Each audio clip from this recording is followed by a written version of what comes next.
so good. I don't know if you guys can hear it.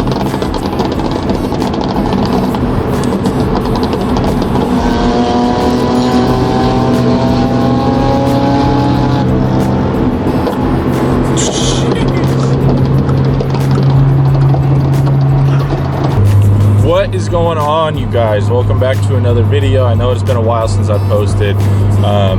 Been a rough month, but we're back to it. So today, basically what we got going on is I'm meeting up with my buddy here in a couple minutes to head up to a car meet. And it's the first one of the season, so I'm pretty excited. Get to stretch old girl's legs for the day. And yeah, pretty nice out. It's 66 degrees in March in Indiana, so can't complain too much. But yeah, I mean, whenever we get to Walmart, I'll introduce you to my buddy, show him, he can show you around his car, and that's pretty much it. There's supposed to be a lot of cool stuff at this car meet. I went to one before, and it was a lot of fun. So I'm hoping to have that same kind of vibe again today with some pretty cool cars, since it's pretty nice out. But while I'm there, I will just take you around what I can see. But all right, I'll see you whenever we get to meet up with my buddy. All right, so the meet got shut down. I have some phone clips. I couldn't pull my camera out just because I didn't want to, and then cops started coming up and shit. So, but it was fun. Lots of cool cars, don't you think, Dave? I think so, man. Yeah, it was sadly got shut down, like you said, bro. But there were still some decent cars out here. Cops came pretty quick. Very quick. We had to go to 3 different spots, and by the time we finally got here, everyone was like doing dumb shit. Yeah, so we couldn't even get to like the first 2 spots, bro. Like we got to them and nobody was even there, and we came to this one. I guess there was a better meet, and then it got shut down, and everybody just branched off and started doing their own thing. Yeah. But this is my buddy Dave. I originally know him from FedEx, and then we kind of he quit FedEx, decided to do a different job, and still kept in contact. It's been a little bit since we've met up and talked, though. It really has been. But it's been a minute. Here's his Z. So let's go into a little detail about it. What do you say? Yeah, bro. I mean, it's pretty simple. It's fairly stock compared to what I want it to be. Yeah. But it's a DE. It's an 04. Really cosmetically, I haven't done much to it. It's just a little splitter that I got for an HR, so it didn't fit, so I had to cut it. Bumper was cut because whatever. And then just a rear bumper cut and a wrapped hood. But what wheels are these? These are Audhon DS05s, I believe. They got a little rusted out. Don't get too close in there, man. More of a 10-footer, huh? Yeah. But performance-wise, it got a plenum spacer, test pipes, true dual exhaust, no headers because they're just a pain to put them on, so I wasn't gonna do all that. Yeah. Tune 93. I said plenum spacer, right? And just lowered. Yeah, bro. I think that's pretty much it. And a short shifter. What do you got it lowered on? Springs. Springs? Yeah. I should have got coils. So anybody watching that's thinking about it, spend the extra buck, get coils, because then you're gonna buy money. You're gonna spend money on springs, then you're gonna buy coils, and that's what I'm about to do. I spent money on springs because I wanted to go the cheaper route, get a little budget build, and now I'm like, man, coils would be nice. So now I'm gonna drop like $1,100 on some CCs. So like, I want to go coils, but here in the Indy, the roads are terrible. So like, I feel like springs would help with not slamming it to the ground. Yeah, I mean, that's true. You could adjust, and that's another reason why. I just know if I get coils, I'm gonna want to slam it. Yeah, that's true. But then if you do slam it, and like, you know, you move to a place that has really bad roads, for example, a spot, just pick it up. Like for me, bro, I wanted to build this into like a drift car, and my wheels are tucking. So if I throw on an angle kit, it's gonna just completely mess up my fender in the front and everything. So coils would have been really, really nice right now in the front, so I could pick it up and adjust it however I wanted to, you know. The back I don't really care about. It just mainly the front is what I would want coils. So this thing was originally wrecked when you got it, right? Yeah. It was smashed pretty hard. It had frame damage. That's why it has a mismatched painted fender. But I got a steel on it. I think it was 86,000 miles on it when I bought it. I got it for $1,600, man. Rebuilt it, huh? $1,600. So I mean, it is a DE. I was gonna get an HR, but for $1,600, man, you know, you can't beat that. No, man, 80,000 miles. I wasn't too mad about it. There were some little dings that I don't feel like fixing right now that I just never got to. Like the quarter panel's just dented in a little in the back, and then it has some rust. Unfortunately, it was in Wisconsin. But other than that, dude, it's nice. Besides the fact that it just overheated like crazy. I almost blew it. There's that small detail. You know, I was looking at 350Zs in the market lately because I want to turn one into a drift car. There's like, everything is above 150,000 miles, and they're asking above 10 grand for it. They're all clapped right now. It's insane. So hard to find a decent Z that hasn't been clapped or that just hasn't been like abused, which every Z is going to be abused. I abuse my Z here and there, you know, but at the same time, if I abuse it, I'm going to do the maintenance on it. Facts. Some people just forget the maintenance part, and then they'll go and abuse their car, and then it'll blow because, you know, these got oil issues. But if it don't got oil and you're, you know, abusing it, and then it blows, and people are so surprised about the fact that it blew, and then they're blaming like if they got tuned. Like the guy I got tuned by was Dynasty, by the way. I stand behind them. Like, they're a really good brand. They get some whiplash here and there, you know, because like people will go and tune their cars like some 300,000 mile DE, no oil, blows, and they'll start being like, oh, Dynasty's such a bad tuner, Dynasty this, Dynasty that, you know. So it really is maintenance, man. Any car can be reliable as long as you take care of it. Yeah, man, you know, any car. I really love the Z platform, man. If I wasn't going to get this, I was going to get a 370. Really? Yeah. And those come with the VHR, so those are a lot better, a lot more reliable. They don't have oil issues, but then they got... Have you noticed any oil issues with this? No, bro, actually I haven't. That's what's crazy, is like now I just go along with the stereotype just to, you know, whatever. But actually, no, I did have a little bit of oil, like, consumption, but that's not because it was burning oil.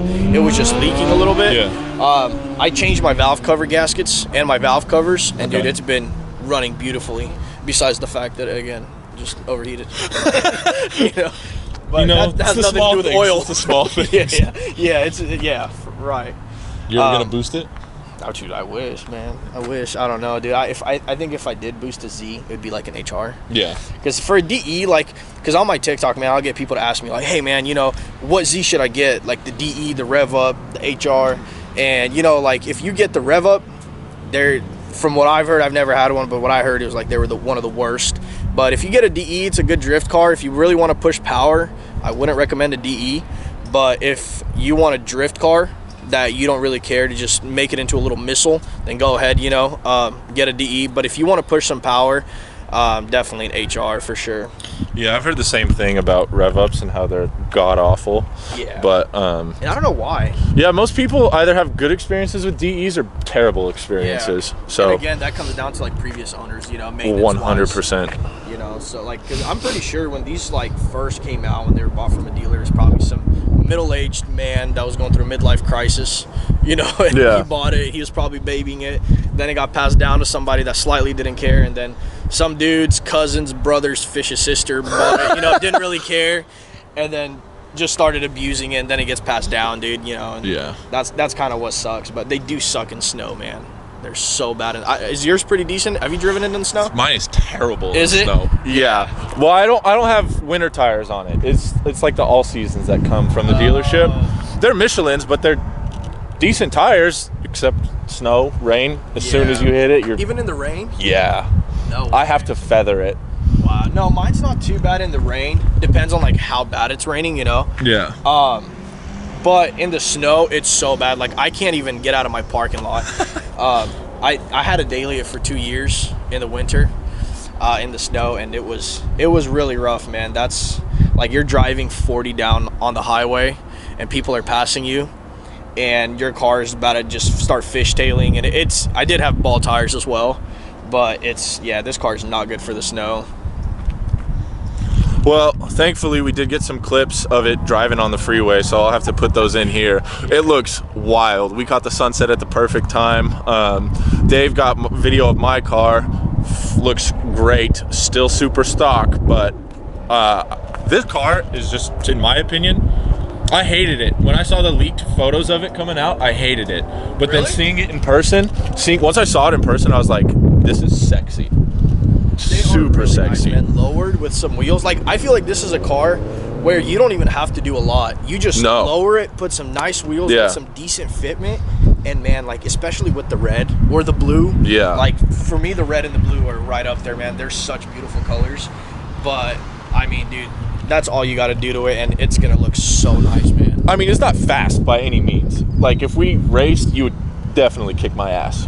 But that's the thing though, bro, is like a lot of people in the car community now are just ruining it so much because they think just because you have a car, it has to be fast. And if a car is slow, it's not a car. Like, no, man, not people build, you know, drag cars, people build drift cars, and people also build stance cars, you know, show cars. And you're not going to want a show car that's stanced on camber pushing 1,000 horsepower. You know what I mean? Yeah, facts. So it just different, I guess you could say, categories. And, you know, it's slow, you know, whatever. But it's like, man, it's my car. You didn't pay for it. You know what I mean? I bought it. Yeah. You know, I mean, if you want to make the payments on it, I'll build whatever you want me to build. Dude, honestly, and like, I do some spirited driving every now and then. Yeah. And like when I'm going into corners, it handles like a dream. Oh, yeah, it is phenomenal. And that's what I loved about the FRS is like, even then it was on stock wheels, stock tires, and stock suspension, but it just handled so well. And I think that's what they're built for. Yeah, 100%. I think when Toyota, back when FRSs were out, you know, BRZs, they didn't build them to make 1,000,000 horsepower out of them. Yeah. They probably made them a really good, like, driver to car kind of type of car, you know? It just more of like canyon driving and just really feeling one with the car, having fun, you know? Like, dude, I'm pretty sure if you throw a short shifter on this thing, it's probably going to feel so nice, man. Yeah. For sure.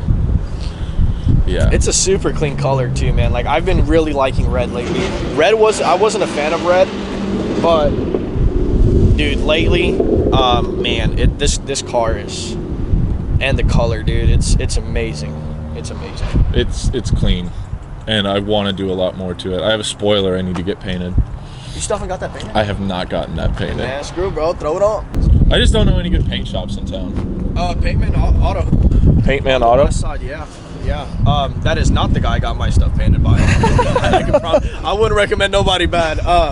No, he's a good guy, but he did a little. He pulled my frame. Okay. But he specializes in paint, and he does a pretty good job. I've never had it through him, but I've seen some of his work in the shop. Yeah. And dude, he has some gnarly work, man. Some really nice work. Well, hell yeah. He just charges an arm and a leg in a house. I mean, if it's worth it, it's worth it. You know? Yeah. Like, dude, I mean, prices are so outrageous now. Like, probably to paint your spoiler, they're probably going to take a cool little $400 or $500, man. That's what I was thinking, too. And it's like, you kind of think about it, it's like, man, I want to, I need it, but man, $500? Yeah. It's like, dude, you know, I mean, we're not YouTubers. You know I wish. Yeah, I know, you know, I mean, I still work a normal day job, man. So $500 is $500. Yeah. All right, well, this is it for the video, guys. Thank you for tuning in. I appreciate it. And hopefully we'll see Dave back for some more videos. Oh, yeah, for sure. As it starts to get warm, I definitely plan on coming out on the weekends a hell of a lot more. So, but yeah, I appreciate it. Appreciate you, Dave. For sure, man. Anytime, dude. We definitely need to link up a little more, go to some more car meets. Damn right. Hang out a little more, you know. We used to hang out quite a bit, man. Yeah. All right, guys. Well, on that note, peace out, and I'll see you in the next one. Letting you in.